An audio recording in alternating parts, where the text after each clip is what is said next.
कर्म कांड एक अलग बात है, भक्ति एक अलग बात है। भक्ति का संबंध हमारे वृत्ति के साथ में जुड़ा हुआ है। भक्ति में कर्मकांड की कोई विशेषता नहीं।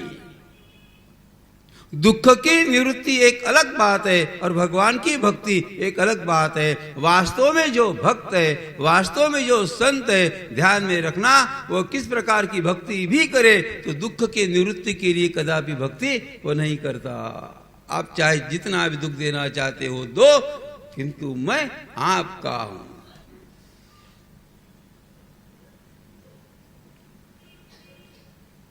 संत्यज्य सर्व विषयांस तव पाद मूलम, वह भक्ति है। भक्ति मार्ग पे यदि चलना है तो हमारे सभी शारीरिक सुखों का त्याग करना पहले आवश्यक बात बताए। परिवार में यदि कुछ भी नहीं है, आर्थिक स्थिति भी अच्छी नहीं है, बच्चे हमारी बात मानते भी नहीं है, माता पिता हमारी बात मानते भी नहीं है, परिवार में प्रपंच में आपत्ति है, संकट है, इस बात में, इस प्रकार के प्रसंग में भगवान के पास जाना, ये हर जीवात्मा तो जाता ही है। मेरी ये बीमारी दूर करो, मेरी वो बीमारी दूर करो, मेरे बच्चे को पास करो।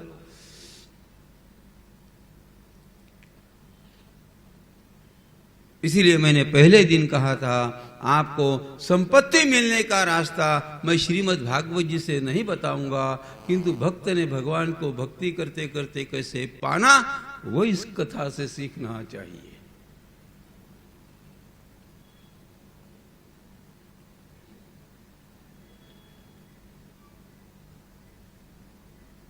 सामान्य जीवात्मा तो जाता ही है।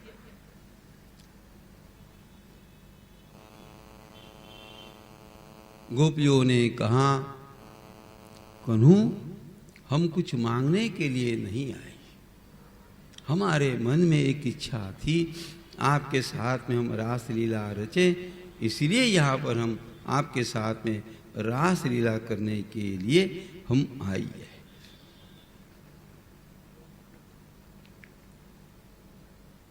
कन्हैया ने कहा कि जाओ, यहां से जाओ, यहां से जाओ। अंततो गत्वा गोपियों ने कह दिया कि कन्हू ठीक है, आप हमारे साथ यदि रास लीला खेलना नहीं चाहते हो कोई बात नहीं, हम चली जाएंगी।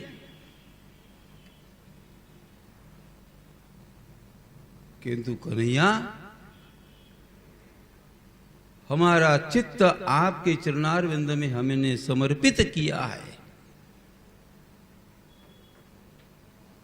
हमारा चित्त आप हमें पुनश्च लौटा दो।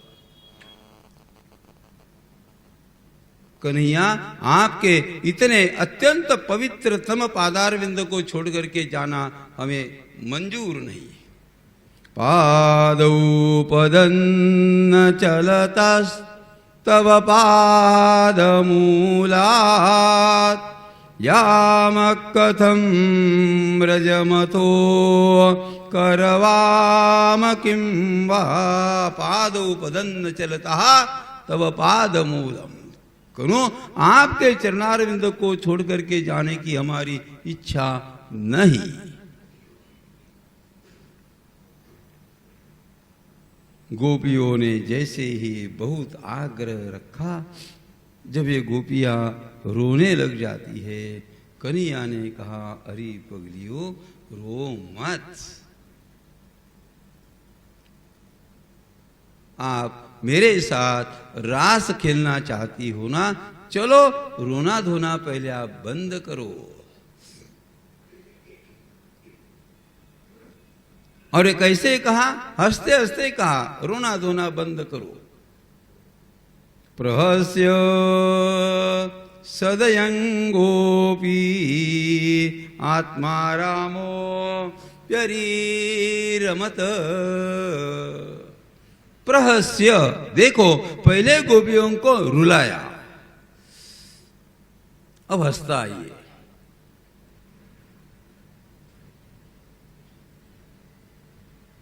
अच्छा, भगवान केवल हंसे क्या? शास्त्रकारों ने दूसरा शब्द जरा अत्यंत महत्वपूर्ण यहां पर बताया गया, प्रहस्य सदयम, दया के साथ हंसे। क्यों सदयम बताया? दया के साथ क्यों? भगवान ने भी विचार किया, अरे मैंने बुलाया था, बुलाने के पश्चात मैं कह रहा हूं आप चली जाओ, वो मेरे सामने रो रही है, मुझसे कुछ मांगना भी नहीं चाहती है, तथापि मैंने इसे रुलाया। इसलिए दया का भाव भगवान के अंतःकरण में निर्माण हुआ। इसलिए शास्त्रकारों ने यहां पर शब्द का प्रयोग किया, प्रहस्य सदयम, दया के साथ परमात्मा हंसे।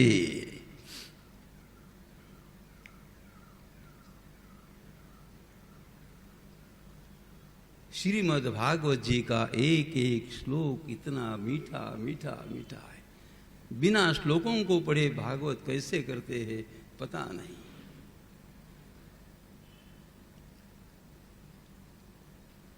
अब गोपियों को इतना आनंद हुआ, चलो हम रास रचेंगे। भगवान श्री कृष्ण मध्य में खड़े हैं, तत्पश्चात सभी गोपियां मंडलाकार में खड़ी है और परमात्मा का यह दिव्य लीला, दिव्य नृत्य आरंभ होता है। तासां तत्सौभगमदं वीक्षमानञ्च केशवः प्रशमाय प्रसादाय तत्रैवान्तरधीयत। अब रासलीला जैसे ही आरंभ होती है, सभी गोपियों को आनंद तो हो रहा था, किंतु आनंद के साथ में इन गोपियों के बुद्धि में अहंकार की जागृति भी होने लग गई। पहले नाना कहता था, हमारे साथ नहीं खेलोगे तो किसके साथ खेलोगे, यह अहंकार का भाव भी अब धीरे धीरे निर्माण होने लग गया।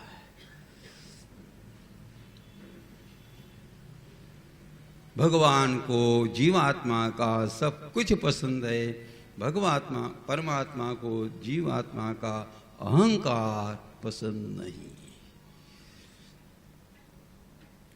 किसी के बुद्धि में भक्ति का अहंकार होता है, किसी के बुद्धि में सेवा का अहंकार होता है, किसी के बुद्धि में ज्ञान का अहंकार होता है, किसी के बुद्धि में अपने वर्ण का अहंकार होता है, किसी के बुद्धि में हमारी जाति का अहंकार होता है, किसी के बुद्धि में ऐसा होता है मैं कमाता हूँ, यह अहंकार होता है। यह भगवान को पसंद नहीं और 100% नहीं, 100%।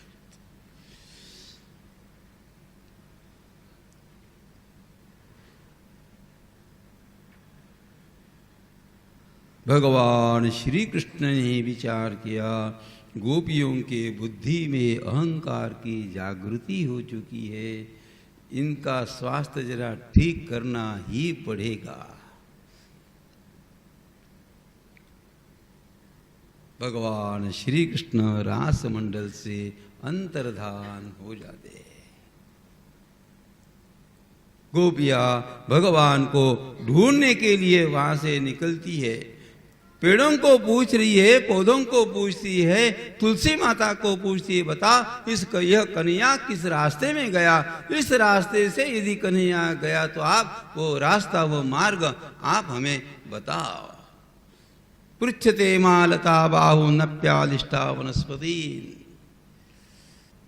आगे आगे गोपियां चल रही है, कन्हैया के पद चिन्हों को देखती नहीं।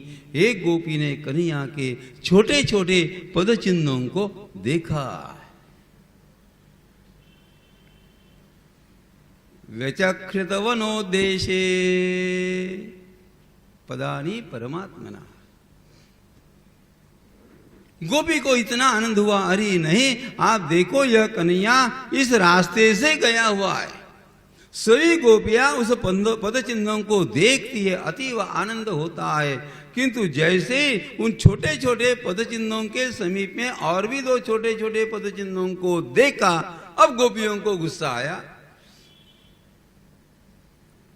गोपियां मन में सोचने लग जाती है कि अरे यह अकेला नहीं गया, साथ में किसी एक गोपी को अपने साथ में लेकर के गया। इसका दुख गोपियों को बहुत ज्यादा हो रहा था। जैसे ही आगे चलते हैं, कन्हैया उस गोपी के साथ में आगे चलते चलते चलते चलते उस गोपी ने कह दिया कि भाई देखो, मैं अभी थक चुकी हूं, अब चलना मेरे बस की बात नहीं है। कन्हैया ने इस गोपी को एक शिलाखंड के ऊपर बिठाया, पुष्पों की माला पहनाई और कहा कि गोपी चलो, हम चलेंगे। गोपी ने बताया नहीं, मैं अब चलना नहीं चाहती हूं, चलना मेरे बस की बात नहीं। भगवान श्री कृष्ण ने उस गोपी को कहा, यदि आप चलना नहीं चाहती हो, यदि आप थक चुकी हो, न पारये हम चलितुम नयमाम यत्र ते मना, तो क्या मैं आपको मेरे कंधे के ऊपर बिठाऊं? गोपी ने कहा, बिठाना है तो बिठाओ, लेके जाना है तो बिठाओ, यदि नहीं लेके जाना है तो जहां मैं बैठी हूं वहां पे ठीक है। अब इसका भी थोड़ा अहंकार बढ़ा ना, यह भी समझने लग जाती है अन्य गोपियों को छोड़ करके मुझ अकेली को साथ में लेकर के आया, इसका मतलब आई एम समबडी। अब इसको भी लग गया, ये बीमारी आ गई। भगवान ने सोचा जरा पेशेंट बहुत बड़ा है, इसको जरा ठीक करना ही चाहिए। परमात्मा ने उस गोपी को स्वयं के कंधे के ऊपर बिठाया। भक्त भक्ति करते करते परमात्मा को स्वयं के कंधों के ऊपर बिठाते हैं, किंतु भक्ति जब अत्युच्च लेवल पे जब चली जाती है तभी तभी उस समय में भगवान भी भक्तों को अपने कंधों के ऊपर बिठा दे। हम यदि गीता जी का, हम यदि ज्ञानेश्वरी का अध्ययन करें तो ज्ञानेश्वर महाराज ने ज्ञानेश्वरी में स्पष्ट रूप से बता दिया कि नहीं नहीं, परमात्मा कभी कभी भक्तों को अपने माथे के ऊपर बिठाता है। यामी माथा मुकुट करी, इस प्रकार का कोई संत श्रेष्ठ, इस प्रकार का कोई जीवात्मा भक्त यदि आता है तो मैं उसे मेरे माथे के ऊपर, कंधे के ऊपर मैं बिठाता हूं।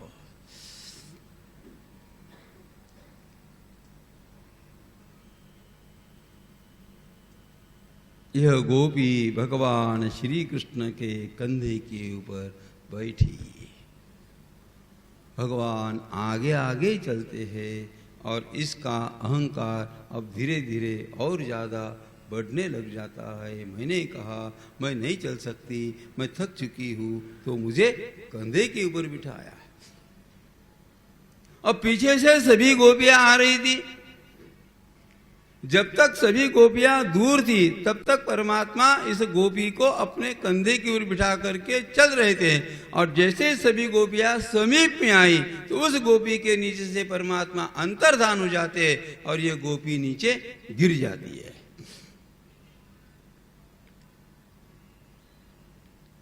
भगवान कभी कभी उठाते भी है और कभी कभी गिराते भी है। बहुत उन्मत्त हो गया। संपत्ति का वेग, संपत्ति यदि हमारे घर में आने लग जाती है, उससे लगता है कि अब मुझे किसी भी प्रकार की आवश्यकता नहीं, तो भगवान भी उस बालक के व्यापार में घाटा देते हैं। और जब ये मंदिर में जाता है, प्रार्थना करता है ना, उस समय में भगवान कहते, अरे आप बाजार में व्यापार करते करते मुझे भूल गए थे, आपको मंदिर में बुलाने के लिए थोड़ा घाटा कर दिया। ये पहुंचता है। कभी कभी भगवान आपको मिलने के लिए आपके व्यापार में घाटा निर्माण करते हैं। थोड़ा समझो, ये भगवान की कृपा करने की पद्धति है। अपमान के माध्यम से कृपा, संकट के माध्यम से कृपा, दुख के माध्यम से कृपा परमात्मा करते हैं। सभी गोपियां नजदीक आती है। परमात्मा ने इस गोपी को जैसे ही नीचे गिराया, परमात्मा अंतर्धान हो जाते हैं। ये गोपी उठ करके खड़ी हो जाती है। पहले ये विचार किया, गिरते हुए मुझे किसी ने देखा तो नहीं। ये भारी गम्मत होती है।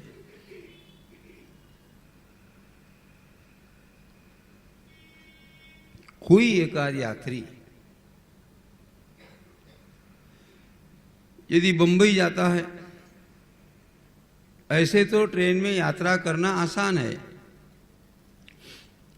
लेकिन बंबई की लोकल में यात्रा करना बहुत मुश्किल काम होता है, बहुत मुश्किल। कैसे यात्रा करते पता नहीं। यह रेलवे से कूदी लगाता है, हाथ में अटैची है, चश्मा लगाया हुआ है, और ट्रेन से नीचे उतरते ही यदि वो नीचे गिर जाता है तो अटैची एक तरफ चली जाती है, चश्मा दूसरी तरफ चला जाता है, टोपी तीसरी तरफ चली जाती है। उसे लगता भी है, लेकिन उस अवस्था में वो झट से उठ करके पहले खड़ा हो जाता है और पहला काम क्या करता है, मुझे पहचानने वाले लोगों ने मुझे गिरते हुए देखा नहीं ना, फिर कोई बात नहीं है। यहां पर भगवान श्री कृष्ण ने इस गोपी को, सभी गोपियां जब दूर थी तब नहीं गिराया, जब सभी गोपियां नजदीक आ गई उस समय में परमात्मा ने इस गोपी को नीचे गिराया। यह गोपी बातें बताने लग जाती है, देखो आपको किसी को साथ में नहीं लाया, मेरे प्रति बहुत ज़्यादा प्रेम था, मेरे प्रति बहुत ज़्यादा स्नेह था, इसीलिए मुझे लेके आया। केवल लेकर के नहीं आया, मेरा श्रृंगार किया, मुझे माला पहनाई, सब कुछ वर्णन करती है। एक गोपी ने कहा आपको जोर से नीचे गिराया, यह क्यों नहीं बता रही आप? उस बात को तो बताओ। आदमी छिपाना चाहता है। भगवान श्री कृष्ण राधा रानी को लेकर के निकले थे। इन सभी गोपियों ने राधा रानी को कहा कि देखो राधिके, यह कन्हैया जिस मार्ग में गया वो रास्ता आप जानती हो। भगवान श्री कृष्ण को यदि प्राप्त करना है तो पहले राधा रानी की कृपा आवश्यक बताए।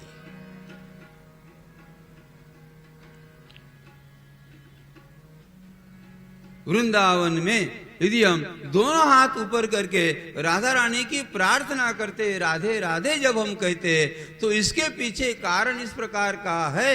वो जीवात्मा, वो भक्त कहता है कि माँ मैं साधना करते करते मैं थक गया, मैं तपश्चर्या करते करते मैं थक गया, मैं उपवास करते करते थक गया, माँ भगवान का दर्शन नहीं हुआ, माँ आप मुझे गोदी में उठाओ और अब भगवान का दर्शन आप मुझे कराओ। इसीलिए दोनों हाथों को हम लोग ऊपर करते, मां मुझे उठा लो। जैसे छोटा सा बालक वो अपने घुटनों के बल के ऊपर चलते चलते यदि वह थक जाता है, वो एक ही काम करता है, अपने दोनों हाथों को ऊपर करता है और माता के पल्लू को पकड़ता है, मां मुझे आप उठाओ, मैं थक गया। यह भाव है।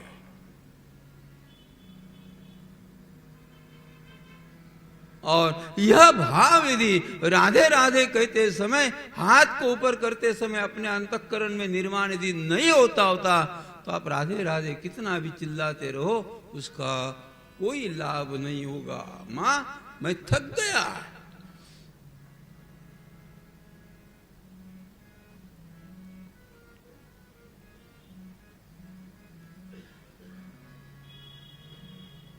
भगवान श्री कृष्ण का यदि दर्शन करना है तो राधा रानी की प्रार्थना पहले करो। राधा रानी की कृपा होती है तभी भगवान श्री कृष्ण का दर्शन होना संभव है। चित्त यदि एकाग्र नहीं होता है तो राधा रानी के नाम का संकीर्तन करो, चित्त एकाग्र हो जाए।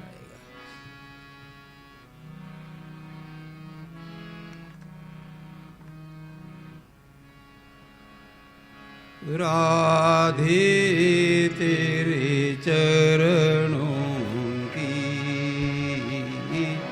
श्यामा, तेरे चरणों की राधे तेरे चरणों की श्यामा, तेरे चरणों की। राधे तेरे श्यामा तेरे चरणों की। राधे तेरे चरणों की, श्यामा तेरे चरणों की। यदि धूल ही मिल जाए राधे तेरे चरणों की, श्यामा तेरे चरणों की। यदि धूल ही मिल जाए राधे तेरे चरणों की, श्यामा तेरे चरणों की। सुनते हैं तेरी रहमत दिन रात बरसती है। सुनते हैं तेरी रहमत दिन रात बरसती है।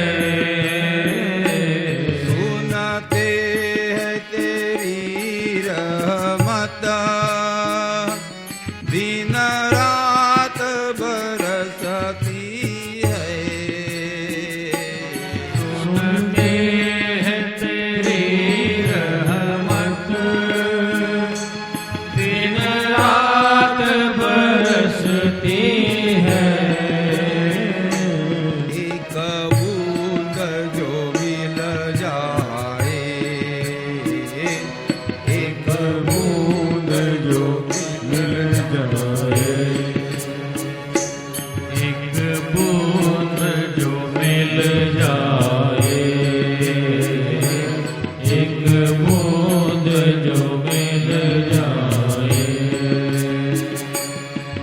तकदीर बदल जाए राधे तेरे चरणों की, श्यामा तेरे चरणों की। तकदीर बदल जाए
दम